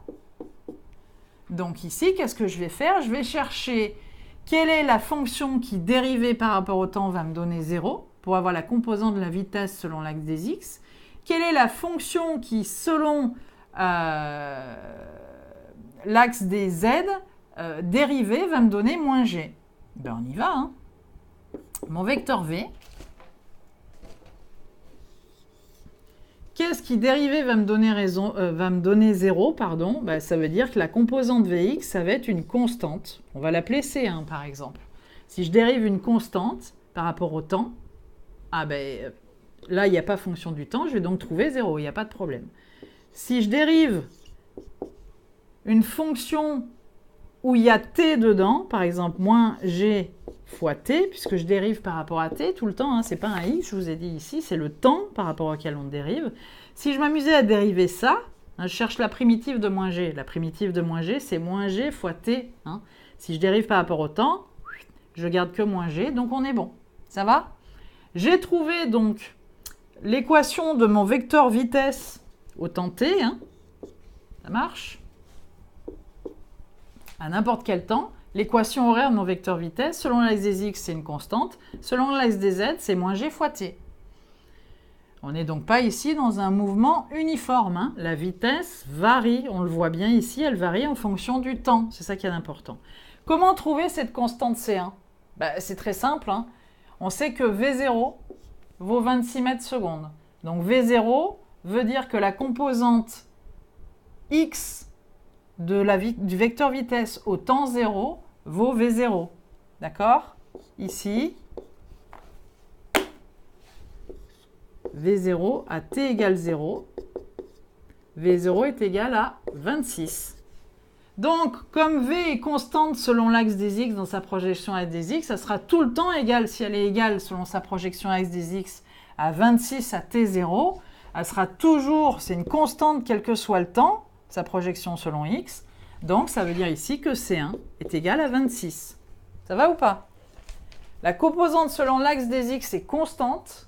Si elle est constante, tout au long de la trajectoire selon l'axe des x, la composante de la vitesse sera égale à 26, puisque au temps 0, elle était égale à 26. Ça va pour vous? Oui? Ah, vous pouvez garder V0. Hein. C1, c'est ou 26 ou V0. Ils aiment bien qu'on garde V0 pour faire l'équation horaire sans les chiffres. Ça va? Ça marche? Ah, j'ai Shona qui est là. Alors, donc, si vous avez, donc depuis le départ, V0 qui vaut 26, comme elle est constante tout le temps dans sa projection sur l'axe des x, pour VZ, il ne faut pas rajouter une constante aussi, me demande Shona. VZ, non, puisque VZ est fonction du... oui, il faut rajouter une constante, pardon, excuse-moi. Elle a raison, Shona. Effectivement. Si je dérive ça, je vais obtenir moins g, mais rien ne m'empêche d'avoir une constante. Ça, c'est le principe de l'intégration des primitives. C'est que je peux avoir une constante, une autre qui était là et qui, dans la dérivation, va s'annuler et qui n'apparaîtra pas dans le vecteur accélération. Donc, effectivement, bravo, Shona. Il faut bien une constante qu'on rajoute donc à VZ. C'est bon pour vous? On continue. Je vais maintenant, ici, je vais recopier simplement mon A. J'ai dit que A, le vecteur vitesse, accélération pardon, à l'instant t, se décomposait en AX et en AZ. En AZ, c'était moins G et AX, c'était 0. D'accord? Ça va? Bien. Maintenant, on va passer au vecteur position. Le vecteur position, n'oubliez pas que la vitesse, ici, ce sont des rappels, ça. Hein. Tout ça, ce sont des rappels. La vitesse, c'est aussi la dérivation du vecteur position, OG, puisque là, on a le point G, par rapport au temps. Donc, si je veux retrouver OG, il va falloir que je fasse encore une primitive de ce que j'ai trouvé pour V, pour retrouver l'équation horaire de mon vecteur position. D'accord? Donc, on continue. Pour mon vecteur OM,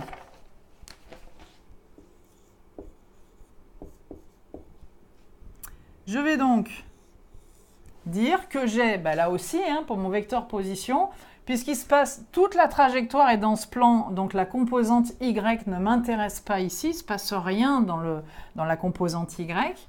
Donc, je garde que l'étude du plan dans OX, OZ, d'accord?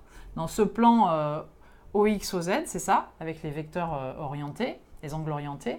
Donc, ici, on va arriver à dire quelle est la composante de OM selon l'axe des X. Donc, OM selon l'axe des X, on va l'appeler, allez, je vais l'appeler OMX, mais c'est aussi simple de l'appeler X, puisqu'ici, on est bien sur une distance selon l'axe des X. OMX ou X, en fonction du temps, on va l'appeler X. Tout le monde est d'accord pour dire que le vecteur position, il a une composante OG4 par exemple, qui sera ici X et ici Z. D'accord? Ça va? Donc c'est pour ça que quand on arrive au vecteur position, on dit c'est X en fonction du temps et Z en fonction du temps. D'accord? Ça marche? Alors, qu'est-ce qui, quand j'ai une constante, dérivée, enfin, ici, qu'est-ce que je pourrais mettre comme fonction qui, une fois que je la dérive, va me donner cette constante V0? Quand je dérive, par exemple, dériver quelque chose par rapport au temps et obtenir une constante, ça veut dire qu'avant, j'avais cette constante multipliée par le temps. Donc là, la primitive de V0, ça serait V0 fois T, et comme l'a fait justement remarquer Shona, il ne faut pas oublier, alors on avait une constante C1, là on a défini une constante C2, ça c'est une autre constante encore, C3, qui au cours de la dérivation s'annule. Ici, le T s'en va au cours de la dérivation, je retomberai bien sur mon V0, ok? Donc pour l'équation du vecteur position horaire selon l'axe des X, j'ai V0 fois T, plus une constante C3. Pour l'équation horaire du vecteur position selon l'axe des Z en fonction du temps, eh bien, il faut que je fasse l'intégrale de ça. Donc, une fonction du premier degré moins g fois t, ben, sa primitive, ça sera, on a dit, souvenez-vous du cours sur la dérivation, quand on dérive, on descend d'un degré. Donc, si ici, je suis au degré 1, sa fonction maman, la primitive, on le reverra en cours sur les primitives, sera du degré au-dessus, c'est-à-dire du degré 2. Donc là, je vais avoir une fonction t2. La dérivation, les constantes se conservent. Donc ici, je vais avoir T2. Et qu'est-ce qu'il faut que je multiplie à moins GT2 pour que quand je dérive ça, je ne retrouve plus que moins GT? Ben, quand je vais dériver moins GT au carré, le 2 va descendre une marche, il va passer devant. Ici, il me restera bien T tout seul. De moins 1, ça fera un T à la puissance 1. Je vais obtenir moins 2 GT. Or, ici, je ne veux que moins GT. Donc, il va falloir que tout ça, je le multiplie par 1,5 pour dire quand mon 2 va descendre la marche, multiplié par 1,5, ça va s'annuler. Il me restera bien que le moins GT à la puissance de moins 1, ça. Et on n'oublie pas qu'on avait une constante C2 qui, elle, est arrivée à l'issue de la dérivation à être une simple constante. Ça veut dire qu'avant, sa fonction maman, c'était une constante C2 multipliée par le temps. D'accord? Et que cette constante C2 multipliée par le temps, quand elle va se dériver, qu'on va dériver par rapport au temps, il va bien me rester que C2. Mais qu'il n'empêche que je peux avoir encore derrière tout ça une autre constante, donc C1, C2, C3, qui est C4. Ok, voici l'équation horaire, pour l'instant, sans avoir déterminé les constantes, mais on va le faire. L'équation horaire de mon vecteur position, de la trajectoire de mon vecteur position, enfin de mon vecteur position. Ok, ça c'était V en fonction du temps. Est-ce que ça va pour vous? Ça marche? Donc ici on fait de l'intégration. Bien, ben, j'ai déterminé l'équation horaire qui ne dépend pas du temps, c'est constant de mon vecteur accélération. L'équation horaire qui est dépendante du temps pour sa composante selon l'axe des Z de mon vecteur vitesse, d'accord? Et qui est constant selon l'axe des X pour mon vecteur vitesse. L'équation horaire de mon vecteur position en fonction du temps, du premier degré selon l'axe des X, du second degré, c'est normal, trajectoire ici on le voit bien parabolique, selon l'axe des Z, d'accord? Maintenant, il va falloir qu'on détermine quelles sont les constantes, sachant ici que il y a juste une chose qui a d'importante que je vérifie. J'ai oublié le sinus alpha. Ouais, j'ai oublié la projection du sinus alpha. Bon, c'est pas grave. On a oublié ça, j'ai estimé qu'on partait tout droit. Donc je vais vous le rajouter, autant pour moi, désolé. On a ici alpha. Mon vecteur vitesse, il se projette selon sa composante Vx ici et selon sa composante Vy ici. D'accord? enfin Vz. Et sa composante Vx, en fait, dépend du alpha. On est d'accord que ça, quand je le projette là, en fait ici, j'ai donc adjacent sur hypoténuse, donc c'est cosinus alpha, logiquement. J'ai un cosinus alpha qui intervient là pour avoir Vx, et j'ai un sinus alpha qui intervient là pour avoir Vz. Autant pour moi, veuillez m'excuser. Donc ici, c'est V0, certes, celui qu'on a, que multiplie cosinus alpha, adjacent sur hypoténuse, que multiplie cosinus alpha. Hein, je l'ai oublié, excusez-moi. Donc ici, c'est V0 cosinus alpha fois T. Autant pour moi, j'ai démarré à la bourre, V0 fois cosinus alpha fois T. D'accord? Ça va, vous comprenez pourquoi? Hein?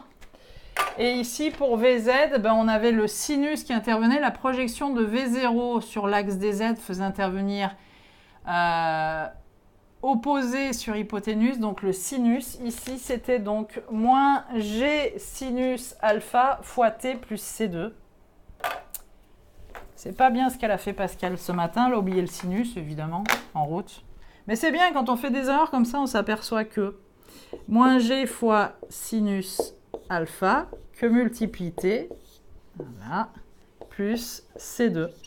Ce qui fait que quand on intègre, il ne faut pas oublier ici que j'ai donc un moins 1,5 de G sinus alpha T au carré. Vous avez compris mon erreur? Qu'il ne faut pas refaire comme je viens de faire? C'est formateur. Ouais? Est-ce que vous avez compris pourquoi il y a le cosinus et le sinus qui interviennent? Tout simplement parce que je pars ici, donc de... Comment dirais-je? Je pars en biais, hein, je pars ni à l'horizontale ni à la verticale d'un point de vue vitesse. V0 est une composante selon l'axe des X et une composante selon l'axe des Z. Ok, ça marche? Bien. Donc tout ça, on a C1, donc c'était V0, on l'a trouvé. Il nous reste à trouver C2, C3 et C4, ces constantes d'intégration. À chaque fois qu'on intègre, on trouve des constantes. Ben, on va aller chercher ces constantes d'intégration. Donc voilà, on a écrit toutes nos équations horaires. Hein. Toutes ces équations horaires écrites, ben maintenant il va falloir trouver les constantes. Quand on aura trouvé les constantes, ben on pourra donc avoir définitivement, avec les valeurs de V0, de cosinus 45 qui fait logiquement 1,5 si j'ai bonne mémoire, je crois que ça doit être ça, ou racine de 2 sur 2. Donc avec V0, cosinus alpha et les constantes qu'on aura trouvées, on va trouver machin bidule que multiplie T plus truc muche numérique. 1,5 de... enfin, donc tout ça, ça formera une valeur numérique d'une fonction t carré plus une valeur numérique fois t plus une constante. Donc on aura toutes nos équations horaires pour exprimer l'accélération, la vitesse, le vecteur position, c'est-à-dire les coordonnées de mon marteau en fonction du temps. Ça va? Ben en fait, qu'est-ce qu'on fait pour trouver ces constantes? Il suffit de se placer au point 0, c'est-à-dire on va marquer qu'au temps 0, on avait 0 cos alpha fois t fois 0, donc ça s'annule. Il va nous rester que C3. Ben, en fait, C3, qu'est-ce qui se passe au temps 0? Où est le x de mon point G au temps 0? Ben, il est ici, donc ça vaut 0. Donc tout ça, ça vaut 0. Donc mon vecteur position au temps t égale 0 m'indique que x de 0, c'est quoi? Ben, x de 0, c'est 0. Et au temps t égale 0, z de mon temps t égale 0. Où est ma boule de marteau au temps 0? Ben, elle est à la hauteur h. Hein. Z0 est égal à h. Ok. Ben, il suffit ensuite de dire x0, x au temps 0, t vaut 0. Donc tout ça, ça s'annule. Ça veut dire que C3 est égal à x0. C3 est égal à 0. Bon, ben parfait. Et ici, z au temps t égale 0, si t vaut 0, ce premier terme au second degré s'annule, ce deuxième terme au second degré s'annule, il nous reste C4 qui est égal à h. Donc C4 est égal à h. Vous comprenez ça? Oui? Dites-moi si vous ne comprenez pas. Margot? C'est bon pour toi aussi? Bien. Alors, on a trouvé C4. On a trouvé C3. Qu'est-ce qu'on a trouvé encore? Il nous manque C2 de mémoire. Voilà. Ok. Donc, on a trouvé C4 qui fait H. C2T, donc ça c'est bon. Bah alors après on peut prendre, pour trouver C2, il faut se mettre en T égale 0, à l'instant T égale 0, pour que ça s'annule. Donc la vitesse, la composante Z de la vitesse à l'instant T égale 0. D'accord. Donc la composante de la vitesse à l'instant T égale 0 sur l'axe des Z. Donc on cherche VZ. Bah, VZ c'est ni plus ni moins que V0, 26 mètres secondes, que multiplie donc ici on a alpha, donc c'est celui-là, opposé hypoténuse, donc sinus alpha. D'accord? Pour trouver C2, il faut donc faire T égale 0, ça s'en va, c'est égal à la composante de V0 selon l'axe des Z, C2, à l'instant T égale 0. D'accord? La composante à l'instant T égale 0 de V0, c'est 26 mètres secondes, que multiplie le sinus alpha et on va obtenir ça. On va obtenir la composante. D'accord? Donc C2, ça va être VZ 0, ça va être V0 fois sinus alpha. Et on va trouver une valeur qui est de je ne sais plus combien, V0 sinus alpha. Ok, ça marche? Voilà, on va terminer là-dessus parce qu'après, ce qu'il vous demande, c'est une application toute simple. Donc, c'est-à-dire, on va vous demander, dans la suite, qu'est-ce qu'il vous demande? Il vous demande en fait de trouver ici l'endroit, on va l'appeler XM ou XG, on va vous demander de calculer l'endroit, d'accord? À quelle distance le boulet va tomber. Donc, pour trouver à quelle distance le boulet va tomber, il va falloir résoudre l'équation du second degré, hein, c'est-à-dire quand est-ce que, en fait, ça est égal à 0. Alors, quand est-ce que ça est égal à 0? Oui, quand est-ce que le boulet arrive à la position XM, on cherche XM. Et pour avoir XM, on sait qu'à XM, on sera une ordonnée Z, une cote Z qui sera égale à 0. Mon boulet sera retombé au niveau du sol. Donc ici, on va résoudre l'équation. À l'instant T, quand est-ce que ce Z, ça là, c'est égal à 0? On a C4, c'est H, on a C2, c'est V0 sinus alpha. Donc je vais vous les recopier au propre, par contre c'est un peu brouillon mon truc.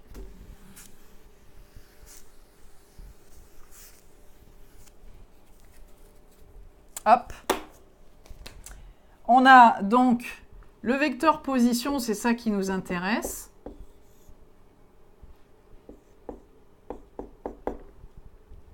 Donc V0 cosinus alpha de T plus C3 qui est égal à 0, donc ça on s'en fout. Ok. On aura Z de T qui sera égal à 1, alors moins 1 demi de G sinus alpha T2 plus C de T, on a dit que c'était V0 sinus alpha. B0 sinus alpha de T, d'accord? Plus, donc C2 on l'a trouvé, plus C4, plus H.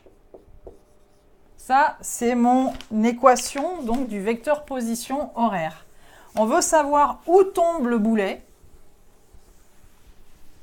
Ben, le boulet, il tombe sur le sol, donc il va tomber à un moment donné, à un instant T, où ici, la cote va redevenir à 0. C'est-à-dire, il va falloir résoudre ceci. Hein. Moins 1 demi de G sinus alpha, Fa. Alors après, il faudra calculer tout ça, leur donner une valeur décimale. Il va falloir résoudre cette équation du second degré en disant tout ça est égal à 0. Donc, plus V0 sinus alpha de T plus H. Donc, il faut résoudre ce truc-là. Alors, vous allez calculer G sinus alpha fois moins 1 demi, V0 sinus alpha, H, donc on sait que c'est 4 ou je ne sais plus combien, 3 mètres de mémoire, d'accord? Vous allez trouver une équation du second degré. Ça marche? Et cette équation du second degré, il va falloir la résoudre. Vous allez trouver une valeur de t pour laquelle donc, cette équation va s'avérer exacte, d'accord?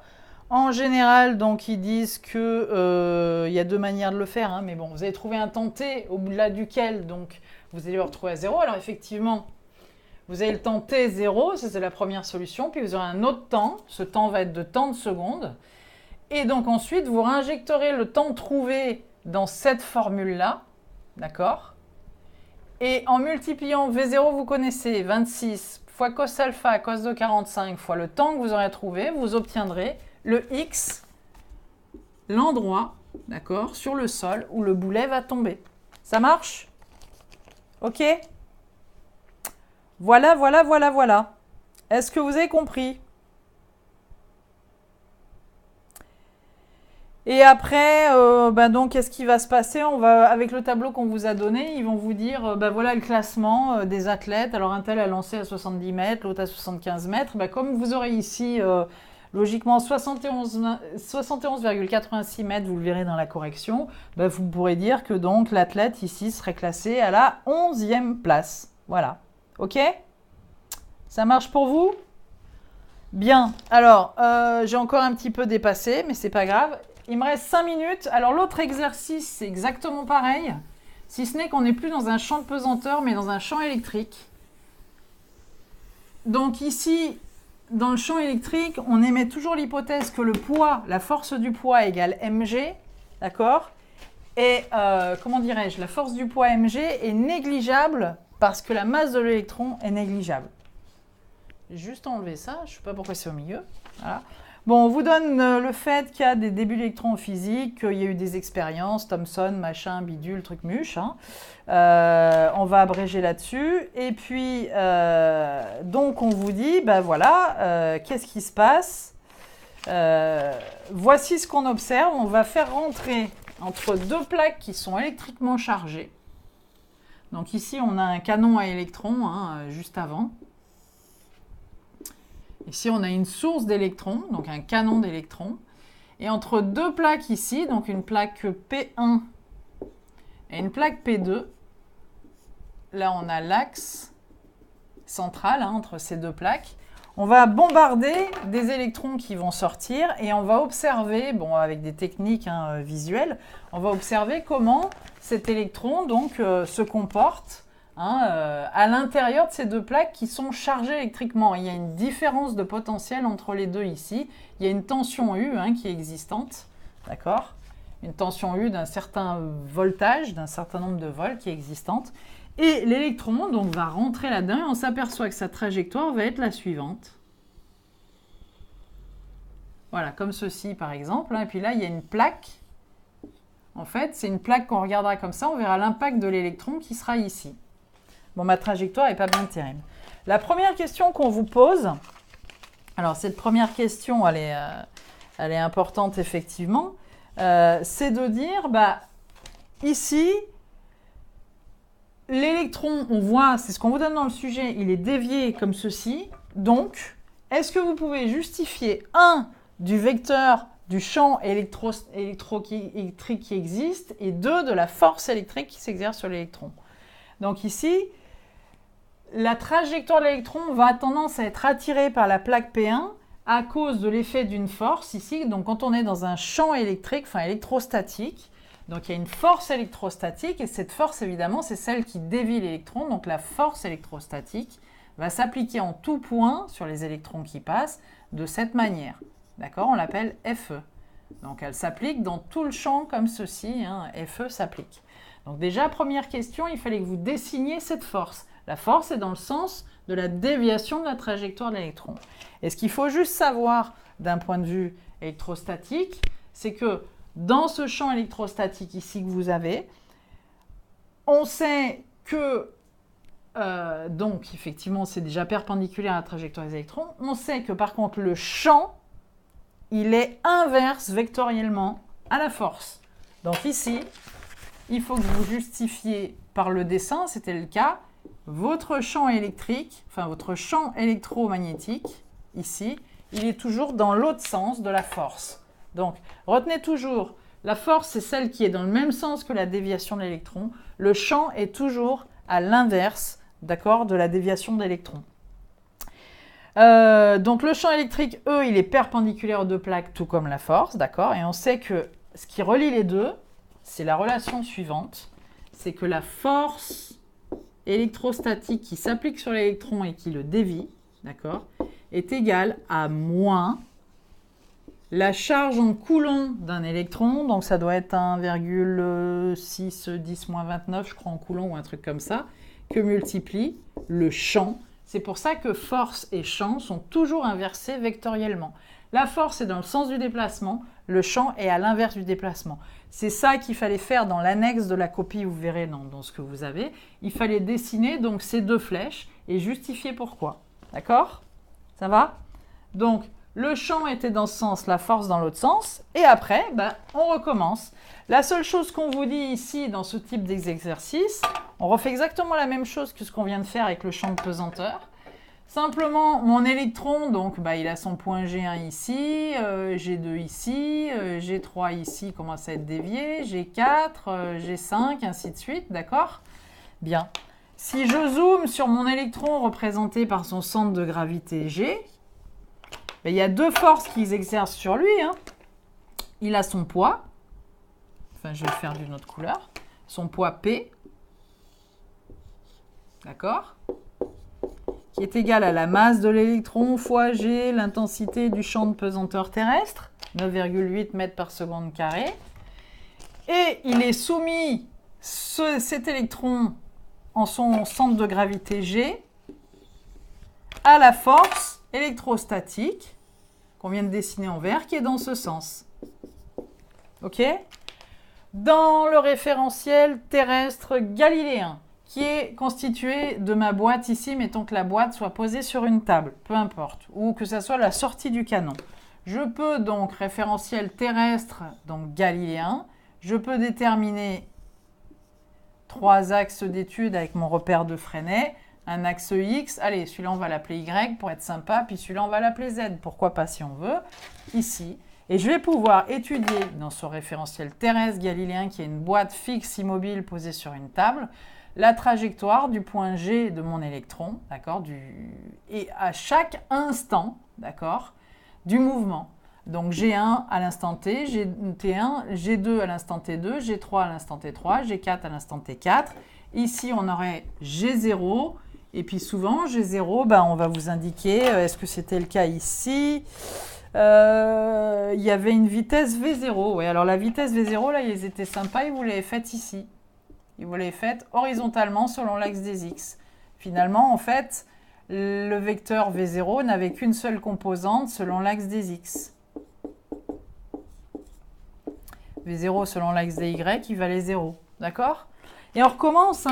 On fait dans ce référentiel terrestre galiléen, qui est la boîte avec mon canon à électrons, où je peux mettre mon repère de Freinet. Quel est le système étudié? Mon électron représenté par son centre de gravité G, j'étudie sa trajectoire en fonction du temps selon une chronophotographie. Quelles sont les forces qui s'appliquent sur ce système? Le poids de l'électron, la force électrostatique. Si on a compris que c'est elle qui dévie l'électron et que donc le champ électrostatique est le champ est inversement, pas proportionnel, mais situé dans la direction opposée de la force, j'ai fait l'inventaire de mes forces. Je peux donc appliquer la deuxième loi de Newton, principe de la dynamique newtonienne, qui nous dit que la somme des forces extérieures appliquées à mon électron est égale à la masse fois l'accélération. D'accord? Les forces qui s'appliquent, c'est P et FE. D'accord? Et donc, P, ils nous ont dit dans l'énoncé que P était négligeable. Il faut que je retrouve l'énoncé, mais c'est ça, il me semble qu'ils disent que le poids de l'électron est négligeable, d'accord? Il ne faut pas oublier qu'on a une longueur L ici aussi, c'est important pour calculer. Longueur L, voilà. Donc, on va dire quoi? Le poids étant négligeable, il va nous rester que la force électrostatique qui est égale à la masse fois l'accélération, d'accord? Et la force électrostatique, donc, en fait, ça va être... La force électrostatique, elle est là, pardon. Moins E fois le champ électrostatique est égal à m fois l'accélération. D'accord?